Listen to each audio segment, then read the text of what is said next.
Meus irmãos, a paz do Senhor Jesus, eu quero compartilhar com vocês hoje um vídeo que eu gravei no ano passado, no início da pandemia, e eu estava revendo esse vídeo hoje, e ele é muito atual, né? Parece que nós estamos vivendo o mesmo momento. Entretanto, a mesma palavra de fé e esperança precisa estar viva dentro dos nossos corações através da proclamação do Evangelho. Que essa palavra anime o seu coração, que ela anime os nossos corações, que nós sejamos renovados no dia de hoje pela palavra de Deus. Fico com esse devocional que vai ser uma bênção para a sua vida, em nome de Jesus.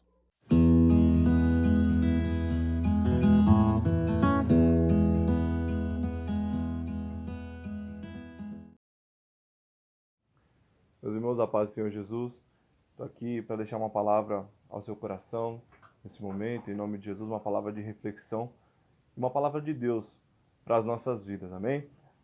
Você que puder, abra comigo a sua Bíblia para nós acompanharmos aí, no livro do profeta Jeremias, capítulo de número 33, onde nos diz assim a palavra do Senhor.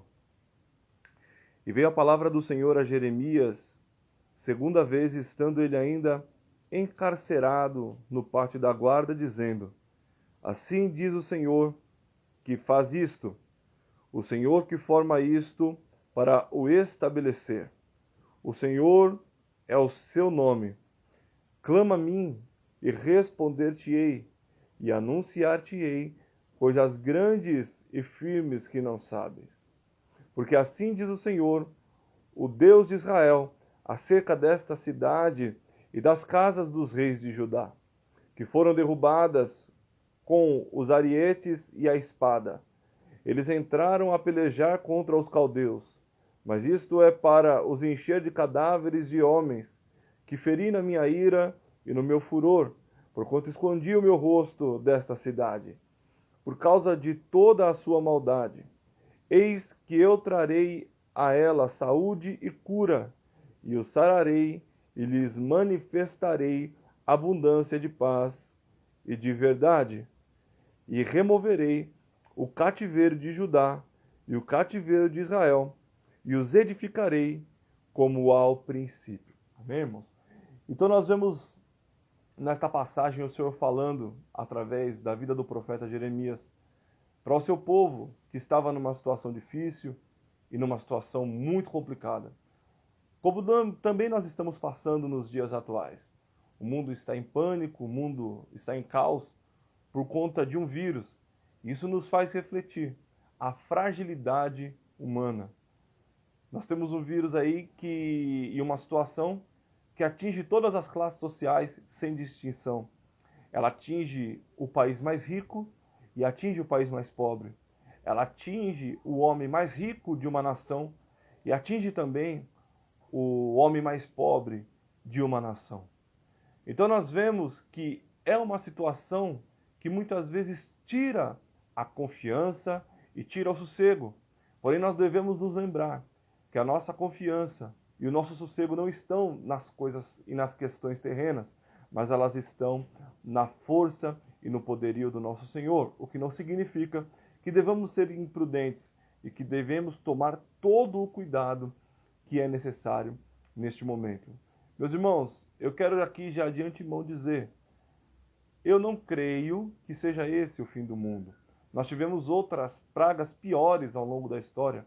Todo ano surge um vírus. É verdade que esse parece ser mais sério, pelo que dizem as autoridades. Mas nós tivemos, ali por volta do século XIV e do século XV, a peste negra na Europa, que matou milhões e milhões de pessoas e que os reformadores tiveram que conviver com aquilo e enfrentar de uma forma tão eficaz. Porém, a humanidade, ela passou por tudo isso. Eu creio que essas pestes são um cumprimento de fato daquilo que Jesus nos disse, que nós haveríamos falar de guerras e de rumores de guerra, e que ouviríamos falar de pragas. Porém, isso mostra um mundo que necessita do Senhor. Eu não creio que seja este o momento final, mas que isso testifica da volta do Senhor. Ou seja, quando eu vejo um mundo em caos, quando eu vejo a humanidade em desespero, isso me mostra e me dá a certeza de que Jesus um dia irá voltar, porque todas as coisas precisam ser restauradas de acordo com o propósito ao qual Deus determinou para essa terra e para as nossas vidas. Então a primeira coisa, Jesus nos disse que eu não devo andar ansioso pelo dia de amanhã, pelo que eu haverei de comer, pelo que eu haverei de vestir. Porque o Senhor, Ele cuida de nós. Ele disse no mesmo sermão, dizendo aos discípulos, olha para os pássaros do céu, eles não semeiam e nem colhem, mas o Pai não deixa faltar alimento a eles. Olha para os lírios dos campos. E em verdade vos digo que nem mesmo Salomão em toda a sua glória se vestiu como um deles. E se Deus cuida assim da erva que hoje existe e que amanhã é lançada no fogo, como não cuidará de vós?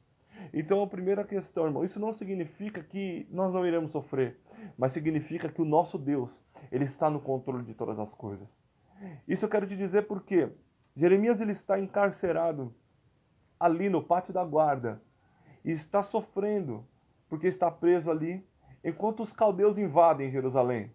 Deus havia permitido a invasão dos caldeus para que o povo pudesse voltar os olhos para si, porque Judá havia se corrompido. Judá havia deixado o Senhor, deixado os seus estatutos, havia preservado o culto no templo, mas havia misturado o culto no templo com culto a outros deuses. Então o Senhor, numa forma de chamar a atenção do seu povo, ele permite que os caldeus entrem em Jerusalém, porque já tinha conquistado todo o reino de Judá em volta. Quando nós vemos alguém chegando em Jerusalém, isso nos mostra que todo o reino em volta já havia sido conquistado, porque Jerusalém é a capital e está no centro do reino de Judá. E quando eles chegam ali, e a cidade ela passa a ser destruída, e Jeremias ele está preso ali, ele está no cárcere, ele está no pátio da guarda, preso ali para que todos vissem, porque não gostavam da mensagem de Jeremias. Porque os profetas da prosperidade diziam, não há perigo, Deus está conosco. E Jeremias dizia, haverá juízo e Deus vai consertar o seu povo. E como não gostavam da mensagem de Jeremias e queriam dizer, Deus está conosco, nada vai acontecer, nós seremos livres de todas as coisas e ninguém aqui vai chorar, ninguém vai sofrer, Deus vai dar vitória porque nós somos o povo de Deus. E Jeremias trazia uma mensagem, gente, vamos voltar ao Senhor. Vamos ter cuidado. Vamos nos apegar ao nosso Deus. E por isso Jeremias está preso. E a cidade está destruída. Porque os homens, o exército, foram derrotados pelos soldados de Nabucodonosor. E quando eles estão ali destruídos, Jeremias está preso. E a voz do Senhor vem uma segunda vez a ele dizendo, Jeremias, clama a mim e responder-te-ei. E anunciar-te coisas grandes e firmes que não sabe. A palavra firmes aqui, em algumas traduções está como oculta. E essa palavra, nesse texto, no original, ela dá uma ideia e ela passa a expressão correta de uma cidade fortificada. Agora, olha, Jeremias está olhando a cidade de Jerusalém destruída. E Deus fala para Jeremias que anunciar uma coisa grande e oculta, firme, ou seja, uma cidade fortificada que ele ainda não conhece. Porque as cidades no mundo antigo, geralmente as grandes cidades, a capital de um reino, onde ficava o palácio, onde ficava o templo de adoração, seja de qual povo for, geralmente eram nas montanhas. E Jerusalém está localizada em cima das montanhas do reino de Judá. E essas cidades totalmente muradas, para que isso impedisse o inimigo de chegar até a cidade e dominá-la. Só que essa cidade que era fortificada e que talvez eles olhassem e batessem no peito dizendo, aqui ninguém chega, ninguém nos toca, porque nós estamos no monte, a nossa cidade é fortificada, a nossa Jerusalém ninguém pode alcançar. Porém, foram alcançados e foram destruídos. E aí Deus fala para Jeremias, clama a mim, e eu te respondo, e eu anuncio uma cidade fortificada que vocês ainda não conhecem porque está oculto. Primeira coisa, o povo de Deus, para conhecer uma cidade fortificada, para conhecer essa cidade fortificada que é a presença e a palavra do Senhor em tempos de angústia, é necessário clamar, é necessário orar com fervor, é necessário buscar a Deus de todo o coração. Neste momento, aqui em São Paulo, por exemplo, nós estamos impedidos de culto público foi uma decisão da justiça. Porém, se nós só buscamos a Deus no culto público, tem algo errado com o nosso cristianismo. Porque Paulo vai dizer em Romanos 12, da seguinte maneira: apresenta-te o vosso corpo como sacrifício puro, santo e agradável a Deus, que é o vosso culto racional. A palavra racional que Paulo está usando ali é lógicos. E quando você traduz lógicos do grego, ela vai trazer o sentido de coerente, ou seja, apresenta o vosso corpo como um sacrifício, como um culto coerente com a palavra de Deus. Ou seja, aquilo que eu prego é aquilo que eu vivo, e aquilo que eu expresso é aquilo que me conduz ao Senhor. Então, a nossa vida é uma vida com Deus e é um culto a Deus. Eu busco a Deus na minha casa. É claro que nada, sob hipótese alguma, nada substitui o culto público, mas nesse momento nós temos que atender essa ordem. Mas nada substitui o culto público. Porém, eu tenho que continuar orando na minha casa. Eu tenho que continuar lendo a palavra do Senhor. Eu tenho que continuar buscando de todo o meu coração, porque Ele é o meu Deus. Meus irmãos, só que para eu buscar, eu preciso orar de todo o meu coração. Não é batendo na porta, ou seja, Jerusalém foi invadida à força. Porém, Deus está dizendo a Jeremias, o meu cuidado não é a força. O meu cuidado é com um coração quebrantado. Clama, Jeremias, que eu respondo. Clama, Jeremias, que eu mostro uma cidade fortificada para vocês. Eu mostro no que vocês devem confiar. O povo está confiando simplesmente numa cidade fortificada humana. Por mais forte, por maior que seja, por mais segura que seja, Jerusalém era uma cidade construída pelas mãos dos homens. Porém, quando você e eu confiamos inteiramente no Senhor, é Ele que nos guarda, é Ele que nos livra, é Ele que cuida de nós. E Ele está dizendo a Jeremias, Jeremias, clama a mim. Não é pela força, mas é por um coração quebrantado. Não é brigando, não é dizendo eu quero, mas clama, quebranta o coração, que eu anuncio, eu mostro uma cidade fortificada para você e para o meu povo. E olha o que ele vai dizer aqui, que eles entraram para pelejar e foram derrotados pelos caldeus. Enquanto a nossa confiança estiver na nossa força, a probabilidade de nós sermos derrotados é grande. Porém, olha só o que ele diz: eis que eu trarei de volta a saúde e a cura, e os sararei, e lhes manifestarei abundância de paz e de verdade, e removerei o cativeiro de Judá e o cativeiro de Israel, e os edificarei como no princípio. Irmãos, o mesmo Deus que permite uma peste, e que algumas pessoas, irmãos, não sejamos ingênuos, algumas, talvez muitas, milhares já morreram ao redor do mundo. Muitas pessoas podem morrer, e muitas pessoas vão morrer por conta desse vírus. Mas o mesmo Deus que permite isso é o Deus que tem domínio para remover essa peste.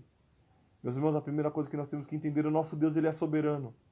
O Deus que você serve não perdeu o controle da existência. O Deus que você serve não perdeu o controle do mundo. O Deus que você serve não perdeu o controle de tudo que há na Terra, de tudo que há no universo.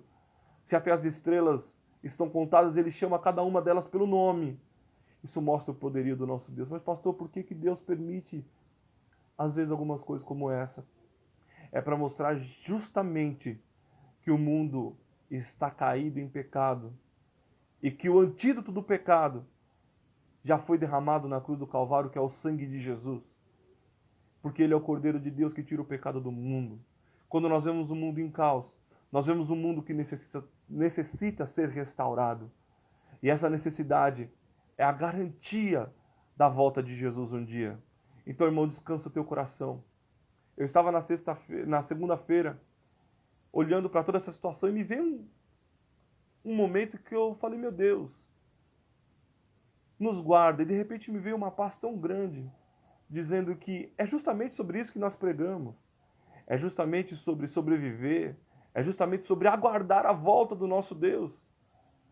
Tem pessoas desesperadas dizendo, Jesus está voltando, mas quando isso deve ser o motivo da nossa alegria? De fato, eu não creio que isso seja o Apocalipse, porque não tem base bíblica para isso. Mas isso é o atestado de um mundo que carece de uma restauração divina. E todos nós estamos aguardando ansiosamente pelo dia em que a trombeta soará e o Senhor virá buscar a sua igreja. Porém, a igreja, nesse momento de caos do mundo, ela deve ser um lumieiro do Senhor. A igreja deve ser aquela que conduz o mundo na luz e na paz do Senhor. A igreja deve ser a linguagem e o discurso da serenidade em meio ao mundo em caos. Em nome de Jesus, que Deus te use e te abençoe, irmãos. Em nome de Jesus, que Deus coloque a paz e uma palavra de bênção, uma palavra de paz na tua boca, para conduzir um mundo que necessita da paz, que necessita da alegria, que necessita do amor do Senhor. Que você seja um instrumento de Deus, de forma tremenda e poderosa, para a honra e a glória do nome do Senhor. Deus te guarde nesses dias. Deus guarde a tua família. Deus guarde o seu lar. Vamos passar juntos orando e clamando ao Senhor, porque eu creio que Deus tem um tempo novo, um tempo de saúde e um tempo de restauração.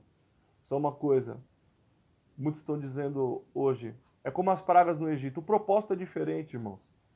As pragas no Egito foram para livrar o povo de Israel do cativeiro.